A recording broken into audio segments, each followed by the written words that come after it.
కర్కాటక రాశి ఆదాయం 2 అయితే వ్యయం 11, గౌరవం 4 అయితే అవమానం 7.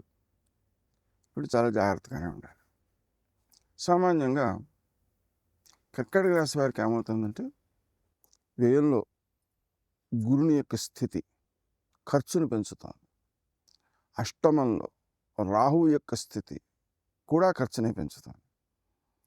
ద్వితీయంలో కేతువు యొక్క స్థితి మాట్లాడడం వల్ల వచ్చేటువంటి వైరుధ్యాలను, అపార్థాలను సూచన చేస్తాం.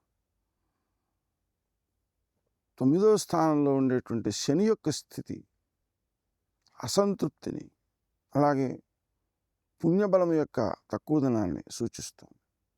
వీటన్నిటి దృష్ట్యా మనం ఎక్కువ జాగ్రత్త తీసుకోవాలి. శ్రమ ఎక్కువ, ఫలితం తక్కువ అనేటువంటిది బాగా కనిపిస్తుంది. ఒక విద్యార్థులను తీసుకుందాం. వాళ్ళు ఏం చేయాలి అంటే పుణ్యబలాన్ని బాగా పెంపొందించుకోవాలి. చదవడం ముందు, అలాగే రాత్రి నిద్రపోయిన తర్వాత ముఖ్యమైన విషయాలను వినే ఏర్పాటు చేసుకోవాలన్నమాట. ఆ వినడం ముందు ఎక్కువ శ్రద్ధ పెంచుకోవాలి. హయగ్రీవ జపం చేయాలి. తల్లిదండ్రులు కూడా పిల్లల కోసం హయగ్రీవ జపం చేయాలి. ఈ విధంగా పరీక్ష స్వయంగా రాయాలి. అంటే మనకు కాలేజీలో, స్కూల్స్లో పరీక్షలు పెట్టినప్పుడు రాయడం కాదు, మనతోనే మనమే ఆ నైపుణ్యాన్ని పెంపొందించుకోవాలి. అలాగే మనం పరీక్షలు రాసి దాన్ని మనమే దిద్దుకుంటే మనకు దాంట్లో లోపాలు తెలుస్తాయి, ఎక్కడెక్కడ ఇబ్బంది కలుగుతుందో తెలుస్తుంది.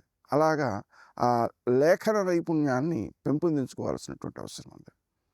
అలాగే రైతులు కూడా ఫలితాన్ని శ్రమకు తగినట్టుగా లేనందువలన ఏం చేయాల్సి ఉంటుంది?